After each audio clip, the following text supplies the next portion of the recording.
Hello everybody, Danny here, and today I'm going to show you my brand new invention called the Villager Pest Dispenser.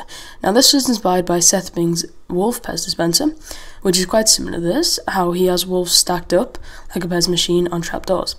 Mine is a little different, and it has villagers stacked up on trapdoors, but mine works in a different way, and it's better off in the long run. So, you have this quite complex redstone contraption here.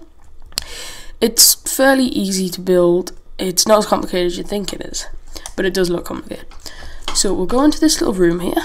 Basically, you have lots of pistons. You're like, well, what's all this for? And you have two buttons. So basically, when you push the button, number one villager will fall, that trapdoor will open, and the villager will fall into a hole. That hole is at the end of here. There's a piston over there which will push it to here, and so on and so forth. All the pistons will push them up and down until they get to this yellow spot here. Now, when this one falls down there, number 2 will fall into number 1 spot, and number 3 will fall into number 2 spot, etc. Just like a pest dispenser. So, let's go inside and see how it works. Basically, you would see, well, this piston right here is going to stop them. No, when they get to about here, this retracts, so it gives it enough time just for the villager to get here, then it shuts again. So the villager will be trapped in here, so it can only go sideways, it can't go forwards or backwards, because you know villagers have a tendency to move, so it will mess it up. So basically, that will stop them from moving. So, let's call one in. So you push the button, you will hear the trapdoor. There we go, you see that retracts, goes back there.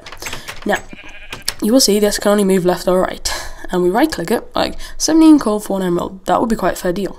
So you can trade with them, and once you're done with them, you want to get rid of them, but killing them would be a hassle. So you have the dispose button, you click that.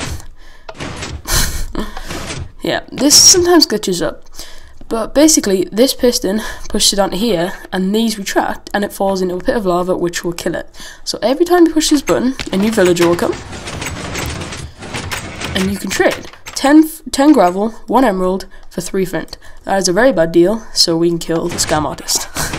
And you can keep going on like this until you are finished trading. But you're gonna have, like, eventually you will run out of villagers because it can only hold 6. So, you see, sometimes, as I said, I've only recently built this, it can glitch up sometimes where 2 can fall into one thing. I'm working on it.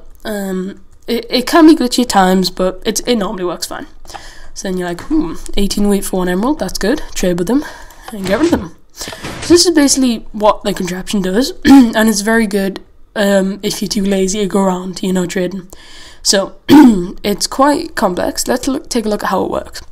So you'll push the button here, and this redstone will activate.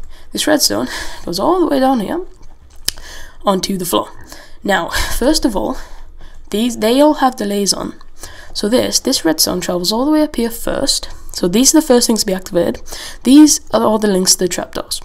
So this is trapdoor number 1. No, this is trapdoor number 1, sorry. That will activate. And then a couple seconds later, trapdoor number 2 will activate. So it gives enough time for trapdoor number 1 to close, so the second one doesn't fall through too. And then this one will open a couple seconds later, then this one, then this one, then this one. And that's basically how it works. So it's not actually complicated when you look at it. And then that's the first bit, so that's the very first redstone to go off. And then the second bit of redstone travels along here. Obviously these are all on delays because the trapdoors are meant to go off first. So once they've gone off, you will see the redstone come along here. Now, you have redstone, that's just a bit of old redstone. You have some redstone torches, some are normal. Now this was because block updates were kind of messing with the pistons. Some pistons were being powered because redstone was touching blocks. So because you would have to have redstone there, the redstone will mess with that as well.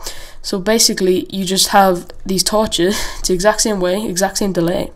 It's just a torch way instead, and it turns torch off instead.